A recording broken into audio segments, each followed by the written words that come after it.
Hello, and welcome back to Redefine Parenting. I am your host, Veenu Keller, and I want to welcome you to Spanglish World Network and Her Network on Zingo TV, channels 250 and 251. Please remember to download both the Zingo TV app on the respective app stores and iOS and Android devices. While you download, make sure to rate and leave a comment. The app is free. Zingo TV is also available on Google Chromecast, Amazon Fire Sticks, Roku Sticks, and all smart TVs 216 and forward. Today, I have an amazing guest. He's my mentor. He's my friend. He's been my teacher for years. And I have the honor of bringing Joseph McClendon III to Redefine Parenting. Joseph, welcome to the show. Most people already know you, so you don't need a huge introduction, but he's been on several stages. He's a doctor of neuropsychology, and he is the founder of the Neuroencoding Institute, which has created many, many successful neuroencoding coaches and speakers out in the world today. So the reason why I wanted to bring Joseph on is I asked Joseph a question 2 years ago. I was at a trainer academy, and he was one of the guest speakers. And I asked him, I said, what does it take to get a kid motivated? Because I had this illusion that motivation doesn't exist. Motivation happens in the moment with the emotion you're feeling in that moment. When that emotion's gone, there's no more motivation. And I said that to Joseph, and he says, you're spot on. So I thought I was like really great because I was spot on that. And then he said he wanted to take it a step further. It's not about motivating it. It's about creating the pull. So when we had this conversation, it had changed the trajectory in my household with my kids, but it also changed the trajectory in my coaching for the kids that I coach today. Because one of the number one issues that parents have today is, how do I get my kids to move? How do I get them to do anything? And I know, Joseph, you have a son who is now a teenager, which is so crazy to think he's a teenager now. So welcome to the show. And what light can you shed on that? Like even with your own son, looking at where he's at and what you're doing as a parent, as a teenager. I mean, you've got to see even him sometimes like, oh, I don't want to do it.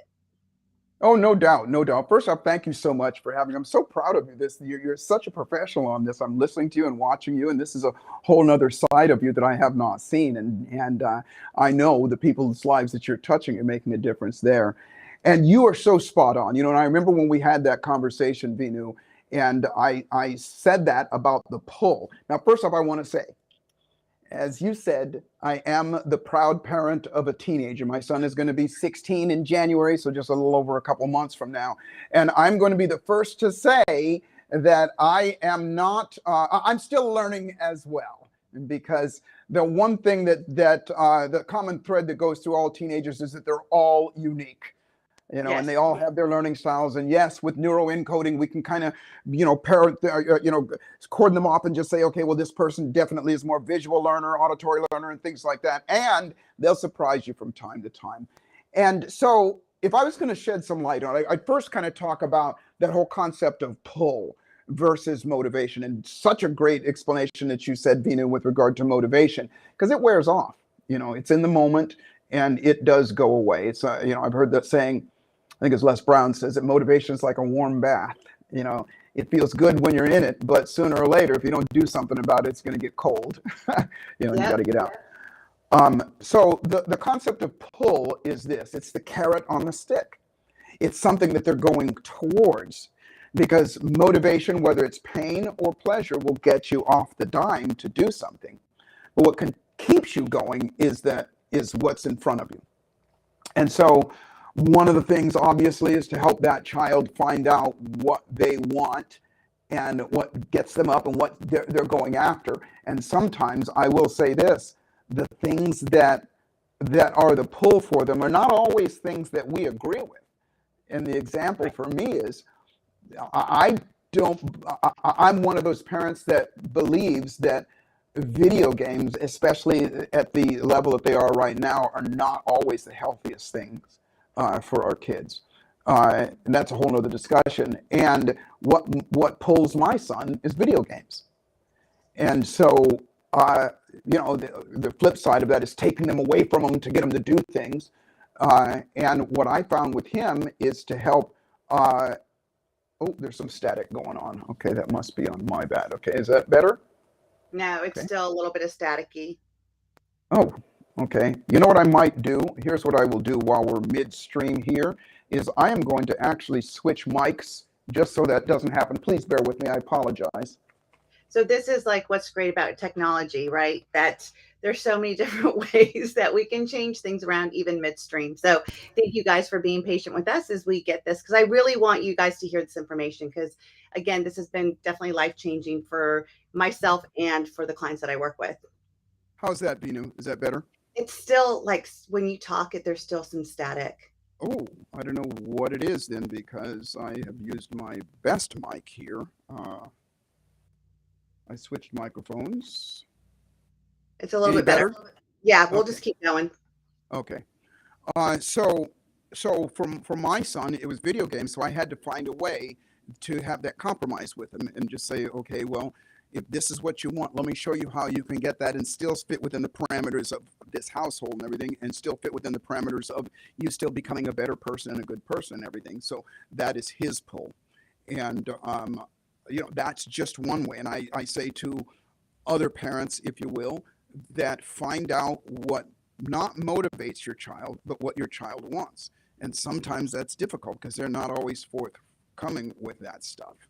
Right, right. And I think that you're spot on. And because I do see, electronics being a huge thing for kids, but we also have to understand we're in an electronic world. No Like even if doubt. we didn't want our kids to have electronics, they're going to school and they're given iPads, they're given computers. They, in my generation, your generation, we didn't even have that. Like that was a Right. foreign concept to us to think the World Wide Web. What?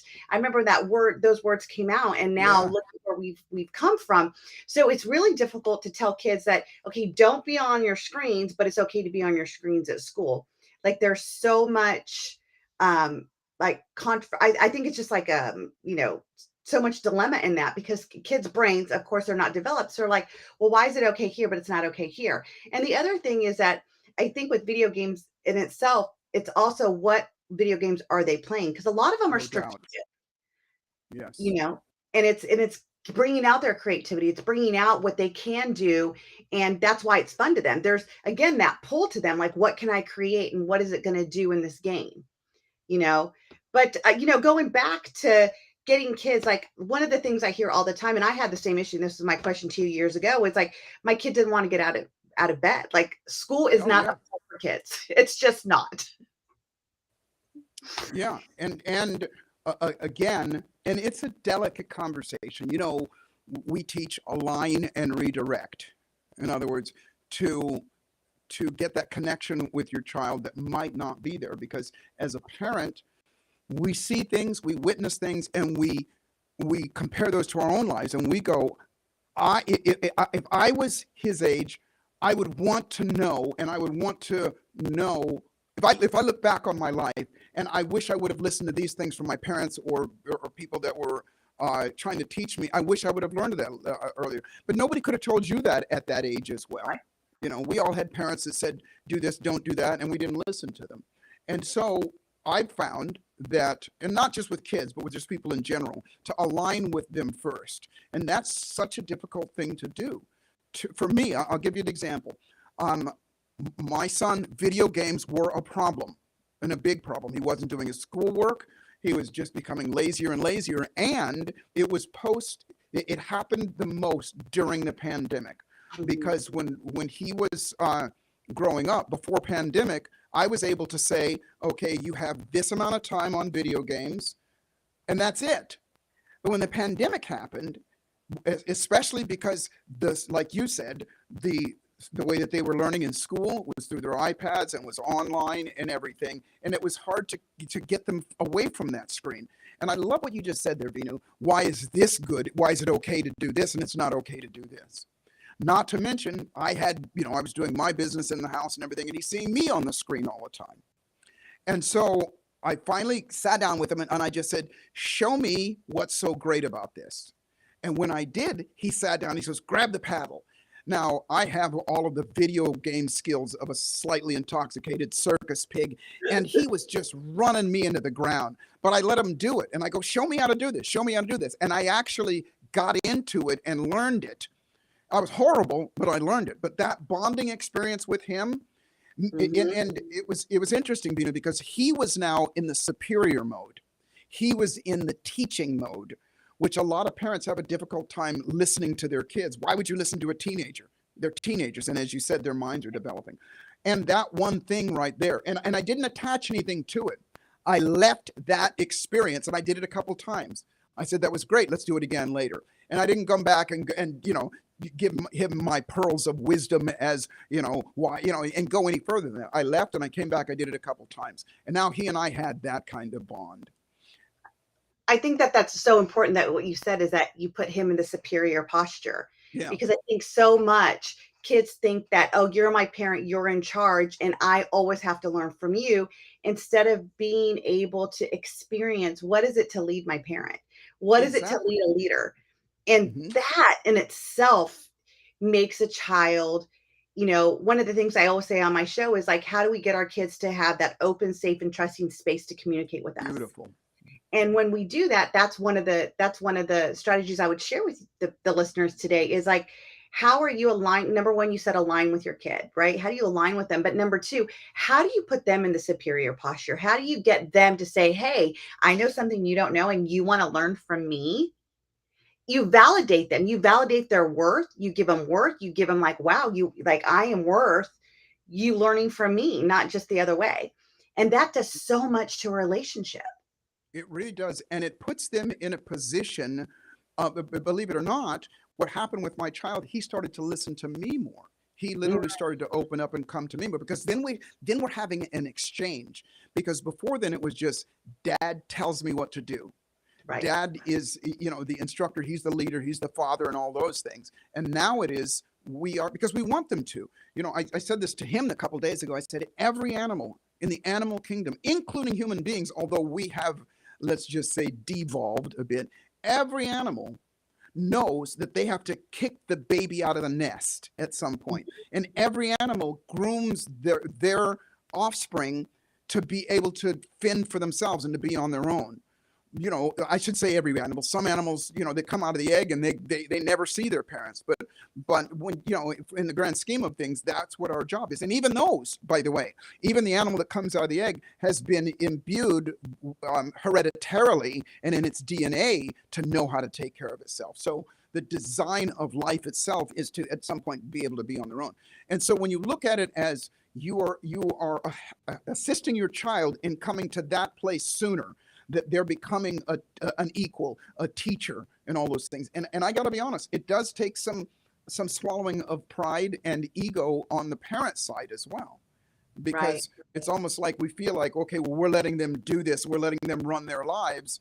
Well, no, you're letting them be able to, as you said, Veenu, have a voice, have an opinion, and to be listened to, because up until then, they're not listened to. Right. Right. And I mean, I think that all has to do with, again, going back to how do you motivate your kid, finding out what makes them tick, what makes them want to get up every day. Like, so I started after the conversation that you and I had, Joseph, years ago, was like, my job is to get up every day and, do whatever I do, like to make a living, to make money, to put a roof over our head and whatever. Your job is to go to school, learn all the information you can today, because it's going to stack. And as you get older, you're going to be able to use that information. That's your job. And I get paid through money. How do you want to get paid? And it's like, and it's not monetary. It's like, we're going to have more time together. We're going to be able to do this together. My daughter loves baking. So, hey, look, you get what you need to do. And when you get home and you get your stuff done, we'll bake a cake today. So it's giving them a reason to get out of bed, because again, school is not the pull. No, it's not. No. Well, it can be. It can be if you allow them to describe it. You've heard me say this several times, Veenu, that if I tell you something, you might believe me. But if you tell you and me something, then you will believe me because you make it up. So I love the conversation right there. The way I approached my son on that same conversation was, I asked him, what do you think my job is? Tell me what you think my job is. And then I had him describe, and he was pretty much spot on. But in a teenager's way, he goes, well, your job is to, make the money and to take care of the household and he finally got around to raising me. That was kind of one of the last things, but he did say it. And I said, that's great. What else would you add to that? And I just kind of played with that for a little while. Now, I think it's important. And again, as we start at the top of this, every child is different and they progress and they learn differently. I left it at that. I didn't come back right in that conversation and say, what is your job? I left it and I go, that's great. Thanks. I'm gonna think about stuff. And I left it because what happened, at least in my son's brain, was he again got to be, with no agenda on my part, he got to be right. He got to figure it out. And then I came back and I said, can I add something to it? And then I added, so he goes, yeah. And then it became a conversation. And I said, if I would add to that, and that is to prepare you to be on your own, because at some point you're going to be you're going to want to have your own place. You're going to want to have a car and things like that. And so then I got to add to what he already said. And then I left that. And again, patience is not necessarily one of my strong points. And I would say that with most parents, especially teenagers, it's not as well. But so to be able to leave that and know and trust that his mind is gestating at least some while I'm gone. And then I came back and I said, okay, so you describe my job, describe what your job is.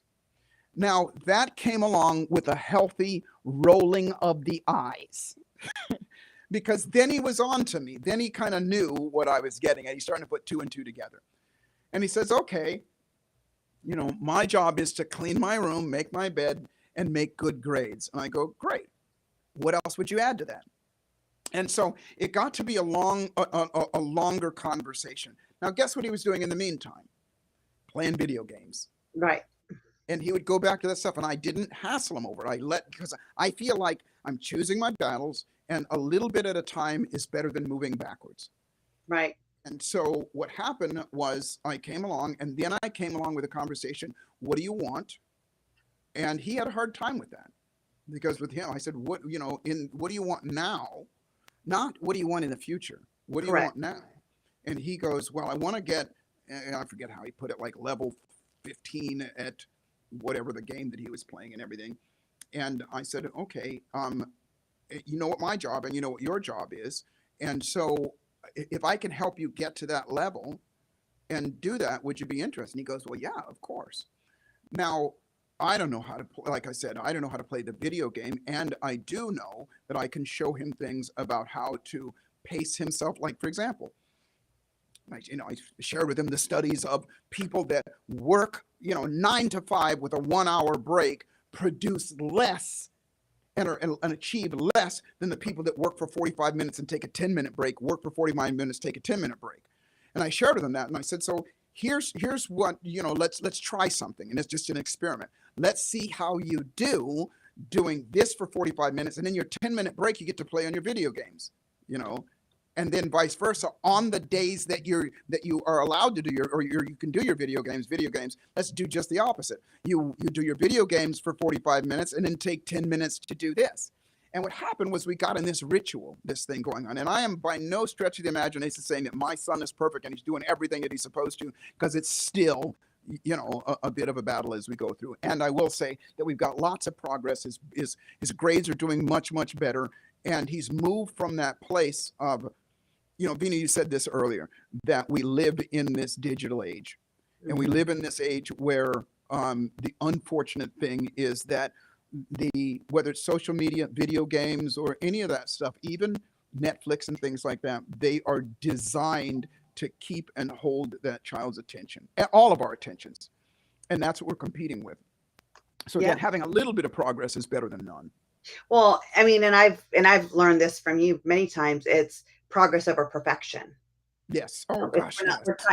We're not trying to make it perfect. And one of the things that I tell families that I work with, and even my own kids, between the time that they're born till 18, this is boot camp for them. This is where they get the training. This is where they get the knowledge. This is where they get to taste what life is going to be as they learn how to adult. And then after 18, some of you kids out there are going to leave and be gone. I know both my boys at 18, they're like, we don't live by your rules. We're out. And I'm like, peace out. Enjoy. And both my boys are successful. They're both welders and they do a great job. Nice. My one son earns a living for him and his wife and his daughter, and she gets to stay home with my daughter. So it's a pretty good living to be able to do that in this time of age, and yet they had to learn the hard way. But they also watched me as a single mom. They watched me work 3 jobs just to put food on the table, to make ends meet, and they saw what I call grit, like nothing ever got me down. Like I was determined no matter what. So it's also the role model that our kids see also. It's like my kids don't ever see me, just laying around in bed. Although, Right. like I was telling you before the show, I have shingles now. And so the last couple of days I have been in bed, and my kids are like, "You're still in bed?" Because it's so new. Like, they never see me in bed. They never see me in bed. Like, I am up and I'm going, and I go to bed after them. I get up before them.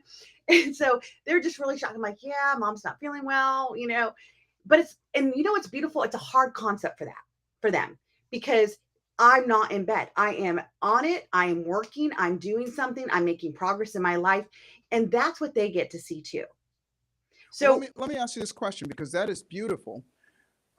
Here's a question for you. Two questions. Number one, while they were growing up, especially your sons that did that, did they fully appreciate that you were up early and doing all the extra stuff while they were going through it? I can't say they appreciated it then, but I see what they do now, and Right. it's showing up in Right. their So that's adulthood. my point. That's my point. That we as parents, that I've had to recognize what you said, Veenu, is that knowing, by being that example, by not teaching theory, by being the example of what you want for them, is at some point going to be something that they appreciate. Because in the moment, not so much. In the moment, it's like my entire son's life. When he's with me, every morning I get up and I make him a nice, healthy breakfast.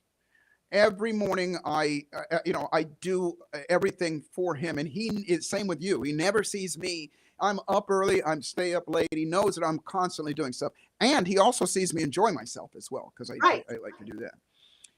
And um, it's almost as though, and I hate to say this about my own child, it's almost as though they are, how can I delicately say this, entitled little jerks. Because they just expect it. They Right. just, that's the way that it's supposed to be. And I don't require it. They never go, "Dad, my entire life, you've gotten up every morning and you've made me a nice, healthy breakfast. You've made sure clothes were on my back, shoes were on my feet, that I had a place to go. You've always made sure." They never do that. It's just like, "Okay, Dad, or can I go to volleyball camp? That's going to be a $2,000 thing. Can I go to volleyball camp?" And they expect that. And Right. so I don't go, "You ungrateful little crap hound. You should be grateful that this has happened." I will make it clear that, yes, this is going to be a stretch for you to do this, and I want you to know how much this costs, and what I'm going to be doing and doing that. But the last thing I want to do is make them feel bad because I'm doing what I'm supposed to be doing. Right. I think right now, and especially in our household, because my older boys were very entitled, you know, but I grew up in that generation of the X generation, Generation X, Yes. where we were the latchkey kids. Our parents worked, we were kind of raising our own selves. And now I wanted my kids to have something different. Oh, I'll do it for you. I'll do it for you. I'll do it for you. I created entitled kids. So Yeah. now we want to do it different now with the next generation of kids I Yeah. have. And so we are teaching them value. When they want something, we'll say, "Well, how much do you think that costs? And what would you have to do to earn that?" And so, we bring that into what life is about, because my husband and I, we don't want to raise entitled kids. We want our kids to know that you don't just get to sit back and be unmotivated for anything and let life happen to you. Like, life's not going to work that way. You're not going to get what you want in life. You need to figure out, what do you want, and go after it. Well, And, Veenu, again, here's one of the things that you always say is, it takes action. Life takes action yeah. to accomplish anything. Here's the question: in raising your kids this way, and again, now you're raising a different generation of kids. So, so a twofold question. One is, how is that working out now? Or what's different about this generation of kids that you're raising now, in terms of them understanding and executing the things that you're trying to teach them now, versus the older generation of your earlier boys that didn't necessarily you didn't raise the same way? Is there anything different in the way that they're perceiving it and the actions that they're taking now? I think one of the small differences I see is that my kids understand that it's not something that's just going to be given to you. Mm. You don't just get it because you put a permission slip in front of my face. You You know know, what's interesting? Yeah, is and my son and I have had conversations. I've had this conversation with other people as well. In my personal opinion, Veenu, television in all of its forms now, which television now is your cell phone and everything. right. Um, and there's direct correlations. Television, I think the very first television show was, all right, don't quote me on that. I think it was in 1947 was the very first television show. Don't quote me on that, but it was very much earlier than most of us think. No, it was earlier than that because it's been around almost 100 years. I remember looking this up. It was almost 100 years now. Television has actually been around. Now, in my day, at the risk of sounding like the wise old sage, I remember there was no color television. I remember when color television came in. Now, by that time, it had already been going on for 20, 30 years. And back then, there were 3 television stations, only 3. And they came on at 8 o'clock in the morning and they went off the air at 10 o'clock at night. There was a test pattern after that. There were only 3 stations to choose from. And they were, there's a lot of commercials going on and everything. But here's my point. Now it's 24/7, nonstop. There's 1,000 television stations. And then we have our phone, we have YouTube, we have Instagram, we have TikTok, we have all of that stuff. So it's 24/7. And all of it, not some of it, all of it is designed to keep you watching that screen. Yeah. Because that's how they make their money. And the other thing that I think I try to make this point and help people recognize is that when you see, first off, it's all acting. I've had the privilege of coaching and mentoring and working with a lot of actors and actresses and so on and so forth. And it's all acting. None of that stuff is real. Even the news, even the media, none of it is real. And when you look at a child's brain, as you said, teenagers, they're still developing. Even though they feel like they're not developing, they're still developing. And what's put in front of them from a very young age nowadays is that the parents and the older people are the buffoons, and that the children are the ones that are smart. The children are, the way that they talk to those parents. And then more importantly, what they see these children, the lives that they're living, that there are some like, oh gosh, I can't even think of any shows, but the children always have the best of the best stuff. The children, they're going places. They've got all this great, superhero equipment. They've got this car. They've got all that stuff. Where did that stuff come from? It's just all of a sudden it's there. And so that, in my opinion, is what has developed and has created this entitlement attitude of a lot of children, a lot of people now, because those children, because they don't look at the hard work that it took to make that happen. Correct. I was watching this guy a few days ago, and I'm not in a full agreement with everything that this man says. His name is Jordan Peterson, I believe his name is. But anyway, he had a really interesting concept, and he was talking about the roles and the unappreciation of the genders. He said, for women who are feeling like, I know we're bouncing outside of teenagers, but remember, those teenagers are going to be adults. Yeah. Who feel like they can and should do it all, and they can do everything a man can do, are not appreciating that this world is built by men who do the hard stuff, the ones that are at the bottom of the coal mines and that are doing all these hard things. And men who feel like, well, women are just these trophies and these things to be, sexual objects and so on and so forth. They're not appreciating that what women do, and I'm saying in general, because I don't want to piss anybody off, the role of a mother, the role of a wife, the role of all these things and the things that women do that are outside of that masculine side. Now, I say all of that because all that stuff has come down to right now. These people are seeing, teenagers are seeing these roles that have been reduced to, in my opinion, down to the smartest people is the youth. The smartest people and the people that should be running the show is the youth. Because in the olden days, the wisdom came from the elderly. Well, not elderly, but it came from the generation that was before. And now it's come down to they're role models and things like the Kardashians and The list goes on and on. And the unfortunate side of that is that what comes along with youth is a bit of stupidity. What Right. comes along with youth is ignorance.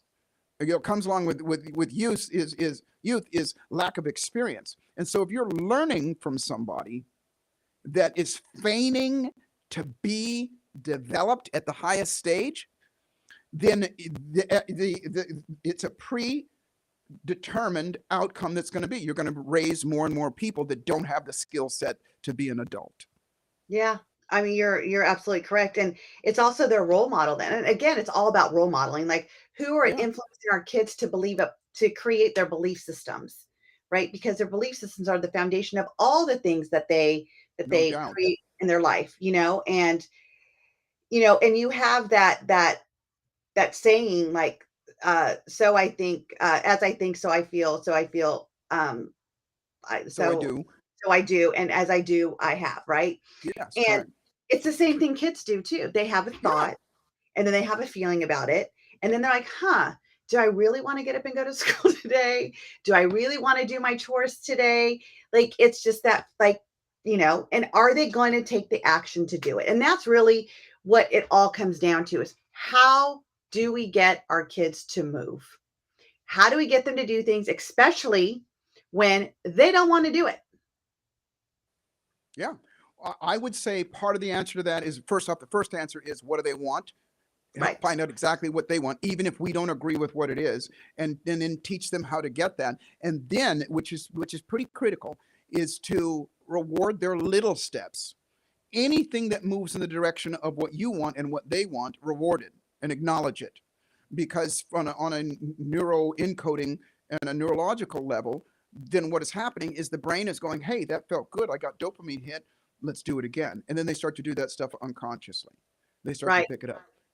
Yeah. So help our listeners because you have this great way of explaining why people go for what they want and they don't follow through to get it. Like they just stop. Yeah, it's a semi multifaceted answer, Veenu.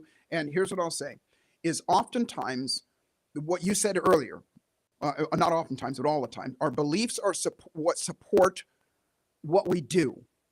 It's, as you said before, what we think is what we'll feel, and what we'll feel is what we'll do, and what we'll do is what we'll have. But the think part of it is where I always try to start there, because people go, okay, well, let's change this behavior. Here's the behavior: this person's not getting out of bed, this person is unmotivated, this person is procrastinating, and things like that. Well, the reason why they aren't is because of what they're thinking. And thinking is psychology, and to us, psychology is, to simplify it, the consistent conscious and unconscious thoughts that we have about ourselves, thoughts slash beliefs about ourselves, about other people, and then our environment, the world around us. Top of that list is what we think about ourselves. So if a person, wants to do something, they want to lose weight, or they want to make money, or they want to do whatever, they want that. But if they have a belief that they're not good enough, they're not smart enough, or they have this inhibition about themselves, then that is their feeling. And when they approach something, then that feeling is going to go, I'm not good enough. So they're going to procrastinate, and they're going to eat cake, or they're going to, sleep, or do whatever. And then add alcohol and drugs and television, which is a drug in itself, and all that stuff, which is going to take them out of that pain in that moment. Because this, we all know this, that accomplishing something is going to take work, is going to take being uncomfortable. And within your psychology, you have equated uncomfortableness to your identity, that your identity is, when things get tough, I eat cake. Or Right. when things get tough, I watch Netflix. And if we do that enough times, then that becomes our default. Right. And so the battle is, we're up against all of those influences that they've had about themselves, and all of those influences that they're continuing to have right now. Our secret weapon is to, I'll back up, and you've heard me say this a billion times by now, Veenu. If you come into my office and you got a fear of dogs, there's going to be a dog in the office. And the reason being is because I want you to experience the fear right then and there. Bring it out. so we can do something about it. And that do something about it is to interrupt that pattern and to do it over and over again until we can we can replace that pattern with something that works for them. I know that was a really quick overview of it, but this is what works. This is what has allowed me to be as effective as I am in helping people get over their fears and their phobias and their emotional challenges and even procrastination and hesitation and things like that. Well, I mean, and that's kind of the basis of the neuroencoding, which, as the instructor of that, it's helping people realize like we want lasting change, even with our Yes. kids.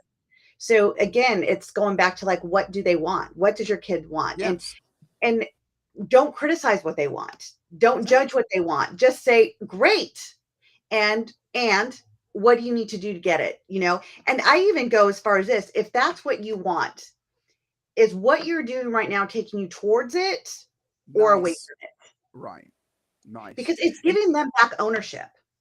Yeah. Because here's what my sincerest belief is and hope for everybody is that when you approach it like that, even we said this at the top of the show, Veenu, that even if we don't agree with what they want, because here's the saying I like to say, and that is, if you don't ask somebody what they want, on some level, they know you don't know.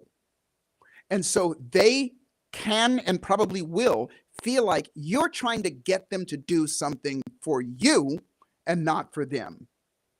And the analogy that I use is if I say to those of you that are watching and listening to us now, if I say to you, if you work hard and you sacrifice, you get up early, you stay up late, you do the extra stuff for 1 year, you do all of that stuff, you spend your time, your capital, your energy, your efforts, everything for 1 year solid. At the end of that year, I promise you, my son and I are going to take a vacation and go to Hawaii and have the time of our lives.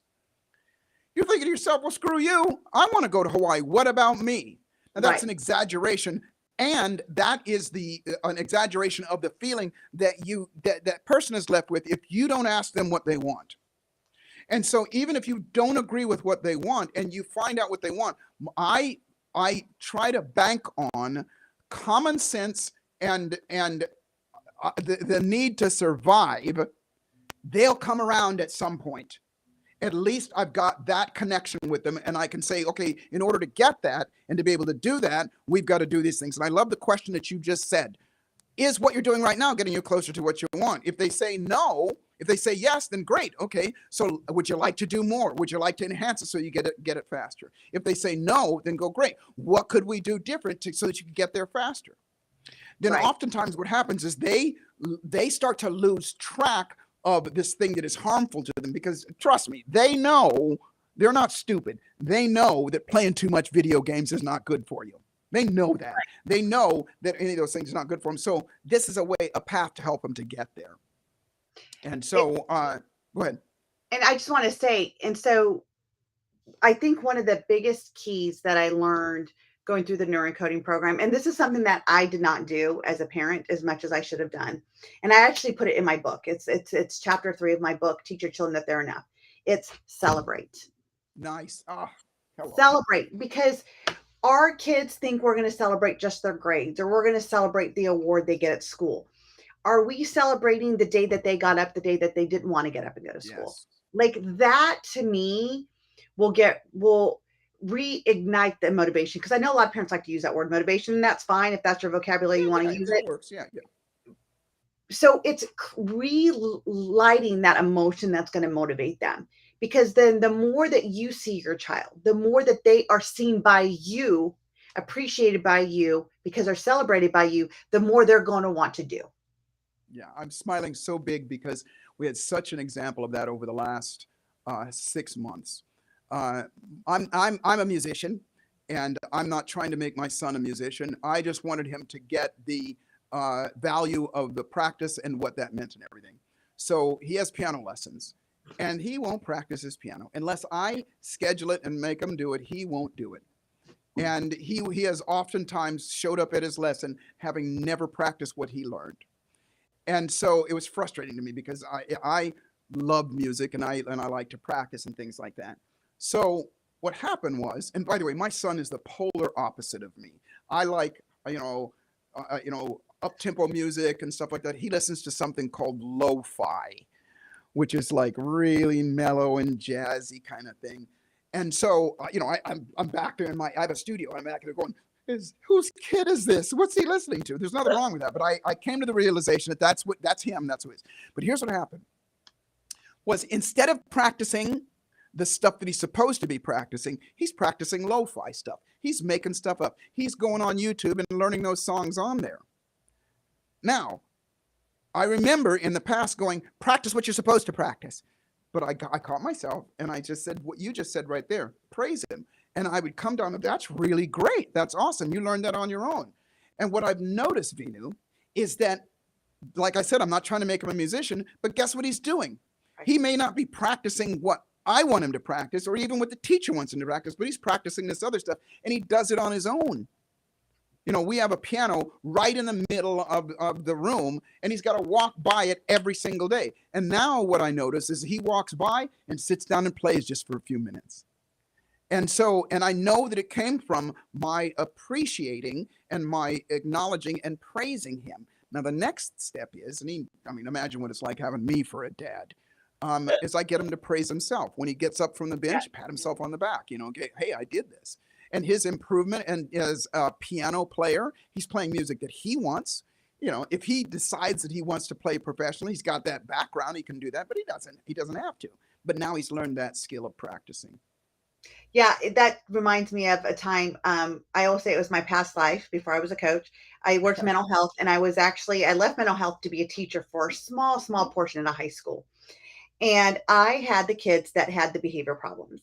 And when I went in that class, the teacher says, so here's a stack of magazines I used to read. I'll leave them for you because I was like replacing this teacher. And I was like, well, what do you do with the kids? He's like, oh, nothing. They're not going to do anything for you. I'm like, but what if we wanted them to do something for us?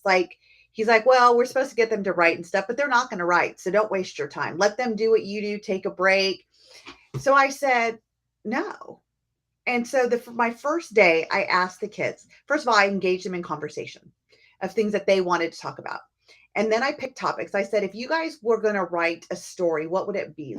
Give me different topics. So I wrote all these topics on the board that they wanted to.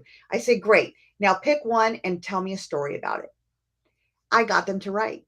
Yeah. I got them to write.